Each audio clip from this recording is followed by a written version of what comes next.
안녕하세요. 절대값TV의 명품 PD 한PD입니다. 자, 임대차 보호 3법이 드디어 다 시작이 됐습니다. 전월세 신고제도 이제 시작되었고, 더불어서 임대사업자, 민간 임대사업자 제도도 폐지되고, 자, 이제 시장이 이상하게 이제 변하고 있고, 시장에 그 부작용들이 나타나고 있어요. 자, 우리는 그 부작용을 추적을 해야 돼요. 어떻게 시장이 이상하게 변하고 그 부작용이 어떻게 나타나는지. 자, 일단 그 후폭풍이 어디서 시작이 됐냐면 소형 오피스텔들이 급락하고 있다. 급매물들이 쏟아져 나오고 있다라고 그래요. 자, 보시죠. 강남도 종로도 매물이 쌓이고 있다. 애물단지가 된 소형 오피스텔. 자, 오피스텔은 소형과 중형이 있어요. 소형은 방 1개짜리이고 중형은 방이 2개짜리라고 보시면 돼요. 서초도 강남 서초에 이제 급매물들이 나오고 있는데 한 3천만 원 정도 깎아내고 있다는 거예요. 깎아서 나오고 있다.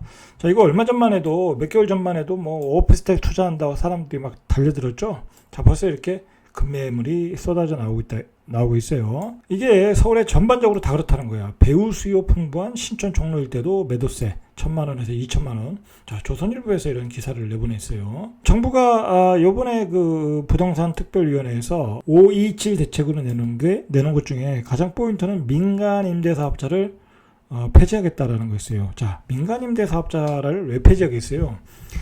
쉽게 말해서 민간 임대사업자는 갭 투자로서 불로소득을 얻고 있다. 불로소득으로 자산을 불리고 있다라고 어떤 좌파의 시각에서 본 거예요. 그거는 철저하게 이제 부동산으로 버는 소득은 인정을 안 하겠다라는 거, 인정을 안 하겠다. 민간 임대사업자를 제거했죠. 어떻게 분위기를 만들더니 그냥 제거를 해버렸어요. 매입 민간 임대사업자는 없어졌고 건설 임대사업자만 있는 거예요. 그러니까 뭐 예를 들어서 뭐 건설 임대사업자는 없앨 수가 없잖아요. 대규모로 이제 민간 임대를 해서 이 건설해가지고 민간 임대 시장에 내놓는 그 건설 회사들이 있으니까. 자, 우리가 이 민간 임대 사업자가 필요했다는 것은 어떤 그 전세값의 안정, 그 다음에 전세의 어떤 수급의 동향, 뭐 그런 걸 파악하기 위해서 사실 필요했던 거예요. 전세에 나올 수 있는, 월세 나올 수 있는 민간 임대 물량이 얼마나 되나 어떤 시장의 상황을 파악할 수도 있잖아요. 자, 그리고 이제 거기에 마지막으로 이제 거기다 세금을 때릴 수 있잖아요. 요즘 민간 임대 사업자들도 다 세금을 내야 돼요. 간주 소득을 환산해가지고 내야 돼요. 이 사업을 폐지하니까 폐지한 배경에는 바로 전월세 신고제가 있는 거야. 전월세 신고제를 하니까 임대 사업자들의 그 임대 물량들이 다 노출이 되잖아요. 그러니까 굳이 민간 임대 사업자라는 걸 필요가 없어요. 필요가 없는 거야. 왜냐하면 민간 임대 사업자를 할 때는 혜택을 줬잖아요. 그 혜택을 주는 거에 대해서 좌파 진영에서 문제를 삼았잖아요. 오히려 그 적폐 세력들에게 특혜를 주는 게 아니냐. 자, 그래서 전월세 신고제로 대체하면서 그 혜택을 다 없애면서 자연스럽게 이게 폐지를 시켜버린 거죠. 이 얘기는 뭐냐면 전월세 신고제로 딱 대치되면서 혜택도 없어졌죠. 이것을 세수 대상자에 대한 어떤 그 통계 확보, 자, 그거로 보는 시각이 많다라는 거예요. 많다. 그걸 세수 확보 대상자로 파악을 해서 세수를 걷기 위한 제도가 아니냐, 그런 의심의 눈초리를 받고 시장은 그것에 대해서 반응을 한 거예요. 그래서 소형 오피스텔 다 매도를 하는 거야. 내가 가지고 있어봤자 세금만 더 내더라는 거야. 자, 이게 임대 소득만 내는 게 아니라 이게 재산이 많아지면 종부세가 엄청나게 불어나잖아요. 이게 세율이 높아지잖아요. 그러니까 그냥 그 격가지들을 다 쳐내는 거야. 자, 그러니까 매물이 쏟아져 나오더라는 거야. 수입이 세금을 초월했어요. 자, 그러니까 내가 버는 수입보다 세금을 더 많이 내는 상황이 나왔다라는 거예요. 이거 중앙일보에서 나온 기사인데, 송파구에 다세대 주택을 통으로 가지고 계신 분이 있는 것 같아요. 보통 이제 원룸은 통으로 가지고 있지만 다세대는 이렇게 통으로 가지신 분들은 많지는 않아요. 다세대로 이렇게 져놓고서 그것을 분양을 안 하고 그냥 월세로 소득을 얻으시는 분 같아요. 자, 이분이 1년에 소득이 4,500만 원인데, 뭐 종부세까지 포함해서 4,800만 원을 냈다는 거야. 그러니까 이분이 난리가 난 거예요. 뭐 기자한테 투고를 했겠죠. 자, 제목이 국가가 배신했다라고 나와요. 이런 기형적인 시장이 이루어지고 있다. 그만큼 이제 세금의 보유세, 종부세가 지금 엄청나게 부과가 되고 있고, 기형적으로 부과가 있다라는 거예요. 자, 이러니까 세금이 폭탄이 되면 어떻게 되겠어요? 내야 되잖아요. 집을 가지고 있는 분들은. 자, 그러니까 전세를 월세로 전하는 경우가 많겠죠.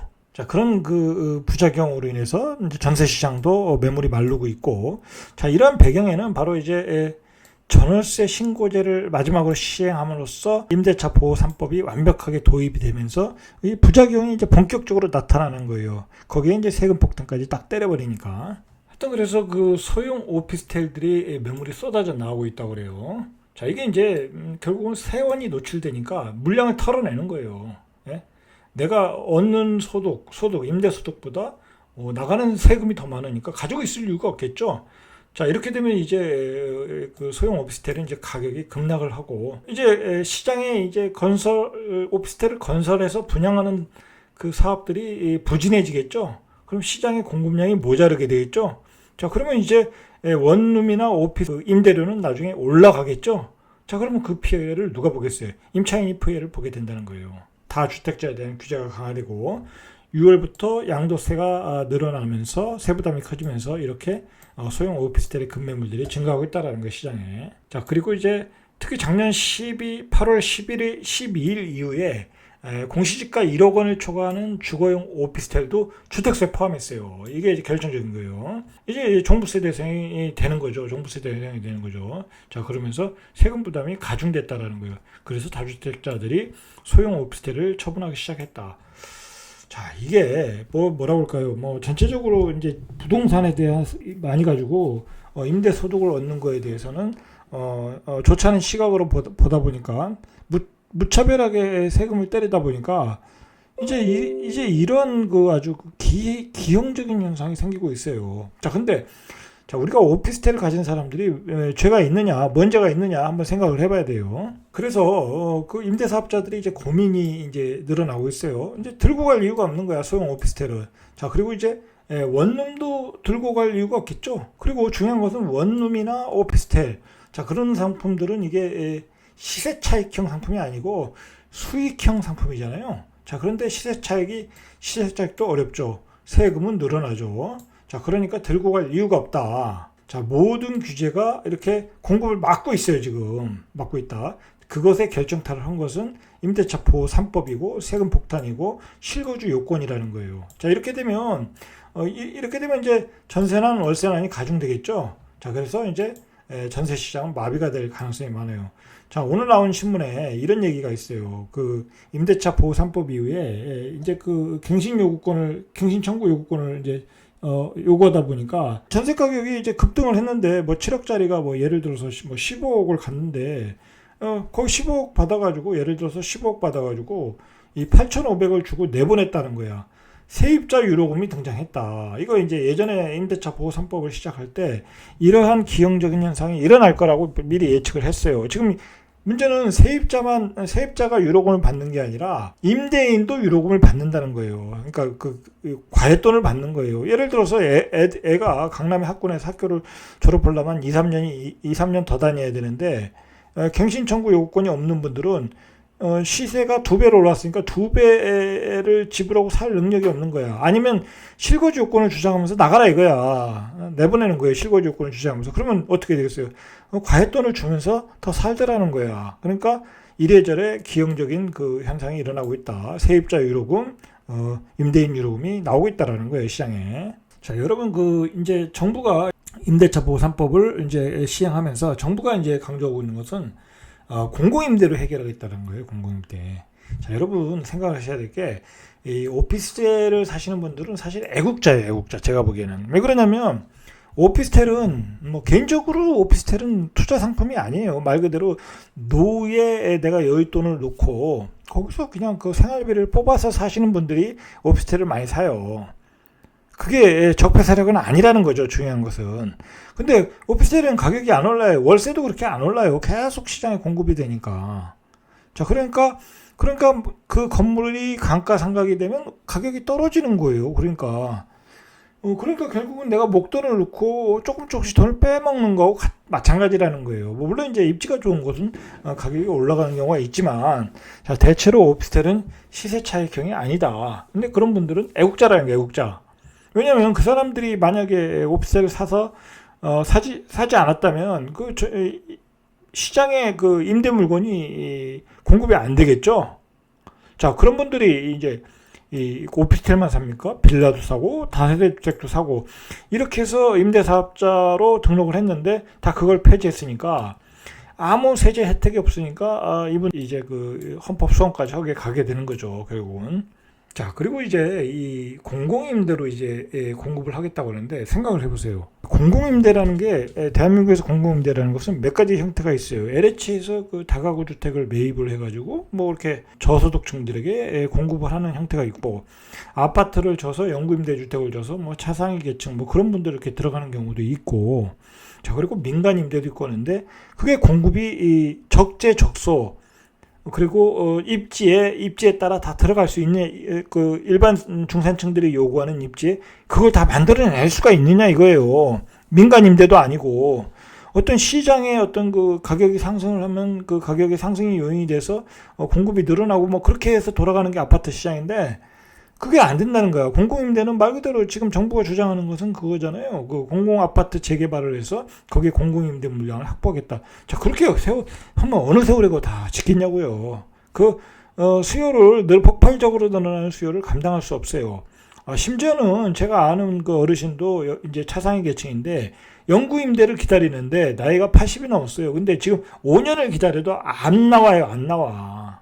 자, 그러니까 정부가 생각하는 공공임대로 민간임대를 보완하겠다. 민간 임대사업자를 보완하겠다. 그거는 굉장히 달성하기 어려운 목표라는 거예요. 그 최근에 이렇게 이제 오피스텔이 급락을 하고 이제 임대사업자들의 물량, 그 뭐 소형 주택들이 나올 가능성이 있는 게 결정타가 이 전월세 신고제예요. 말 그대로 이건 뭐 자기의 소득이 되는 집들을 다 정부에게 신고를 하는 거예요. 그거 다 소득에 신고하면 뭐 남는 게 없다라는 거죠. 자, 그걸 신호로 해서 지금 시장이 이렇게 변하고 있는 거예요. 자, 이게 또 시장에 어떤 문제가 있냐면 시장에서 또 이 이중 가격이 형성되고 있어요. 이 기형적인 현상 중에 예를 들어서 갱신 청구 요건을 청구한 사람과 새로 입주하는 사람과 가격이 더블 차이가 나는 거야. 아주 기형적인 현상이 시장에서 지금 벌어지고 있다는 거예요. 제가 누누이 얘기하지만 이 사람은 절대로 바뀌질 않아요. 그리고 좌파 정부의 어떤 정치 철학은 절대로 바뀌지 않는다. 자, 바뀌지 않으니까 결국은 자신들이 바뀌지 않으니까 정책을 손바닥 뒤집기 하는 거예요. 계속 손바닥 뒤집기 해서 소급 적용하고 문제가 되고 있잖아요. 민간 임대사업자도 만들었다 뒤집고, 그 다음에 뭐 중과세도 다 소급 적용하고, 대출도 소급 적용하고, 이 헌법에는 소급 적용하지 말라고 그러는데 이 헌법도 위배돼가지고 계속 헌법 소원을 하는 거잖아요. 그리고 밥 먹듯이 대출도 막 규제했다 풀어줬다 막 바꾸고. 자, 이렇게 좌파 정부의 부동산 정책은 절대로 바뀌지 않는다. 자, 바뀌지 않아요. 자, 그리고 그 사람들의 그 원칙이 뭐냐면 투기는 적폐야. 투기는 적폐. 자, 부동산 소득은 불로소득이에요. 다주택자도 적폐고 이미 이제 뭐 그걸 실천하고 있잖아요. 그러니까 다주택자는 아예 요즘 장관 후보도 못 돼요. 자, 차익은 불로소득이고. 자, 이런 사고 방식은 절대로 안 바뀐다. 저는 요즘 무슨 생각을 했냐면, 자, 좋다 이거예요. 그런 그런 정치 철학도 좌파 입장에서는 그렇다 치더라도 그러면 투기 세력을 잡아야 될 거 아니에요. 그죠? 자, 그런데 투기 세력을 잡았냐 이거야. 나는 못 잡았다고 봐요. 왜 그러냐면, 자, 임대사업자를 폐지하면서 이제 뿔난 임대사업자들이 이제 헌법소송을 하겠다고 그러는데, 사실 임대사업자들은 그냥 원칙을 가진 사업자들이에요. 그 말 그대로 정식 등록을 하고 정식 세금을 내고, 자, 그 임대소득으로 살아가는 사람들이에요. 거기서 뭐 시세 차익을 얻는 경우도 별로 없고, 아파트가 아니면. 자, 원룸 운영자도 뭐 생계 수단이에요. 자, 이런 분들의 사업을 손바닥 뒤집듯이 하는 게 맞느냐 이거야. 에? 이 사람들은 투기꾼이 아니에요, 사실은. 오피스텔 세놓고 사시는 분들, 은퇴해서 오피스텔 뭐 3개 정도, 4개 정도 가지고 한 200만 원 받고 사시는 분들, 뭐 그분이 어떻게 투기꾼이에요. 원룸 하나 사가지고 원룸에서 뭐 월세 6, 700 받으시는 분들, 세금 내고 뭐 500, 300 받으시는 분들, 그분이 어떻게 투기꾼이냐고. 원칙적으로 임대 사업을 하시는 분들이에요. 그러니까 문제가 없는 거예요. 자, 이제 그런 사업자들의 뭐랄까 제도를 확 뒤집어 엎는다. 자, 그리고 그동안에 그 양도세, 뭐 얼마나 복잡해, 얼마나 복잡해. 이 부동산 대책 25개 나오면서 정말 그거 다 외울 사람이 있겠습니까? 그냥 너무 많은 변화를 줬다. 너무 많이 바꾸고 손바닥 뒤집듯이 했다. 자, 그런 과정에 그렇게 많은 대책을 내놓는 것은 결국은 투기 세력을 잡기 위한 건데, 이 투기 세력을 진짜 잡았냐 이거야. 제가 보기엔 못 잡았어요. 진짜 투기 세력들은 다 빠져나가고 아직도 투기라고 했어요. 신문에 나오잖아요. 수도권 외곽 시흥 같은데 그 1억짜리 미만의 아파트들 많거든요. 그 1억짜리 미만은 말 그대로 그 서민이 사는 아파트예요.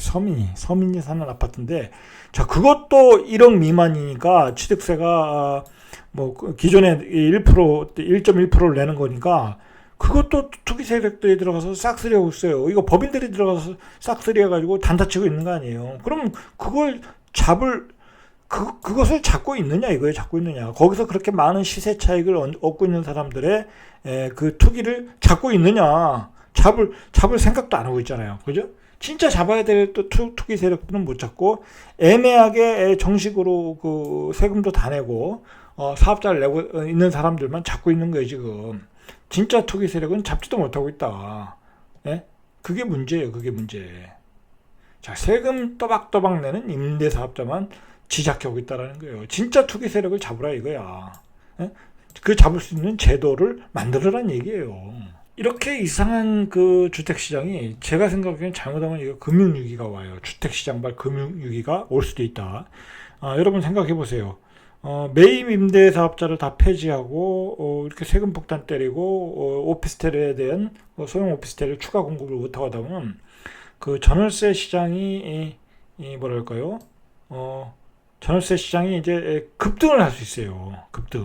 전월세 시장이 급등할 수 있어요. 지금 사실 또 그렇게 가고 있고, 정부가 시장에 개입을 하면 그 민간 건설 시장은 유축될 수밖에 없는 거예요. 정부가 다 공급을 하겠다는데 민간 건설 그리고 취득세를 뭐 8% 12% 때리겠다는데 살 사람도 없는데 누가 아파트를 사겠냐고요. 누가 오피스텔을 사겠냐고. 자, 그렇게 되면 시장은 전월세 임대 가격이 급등할 수밖에 없는 거예요.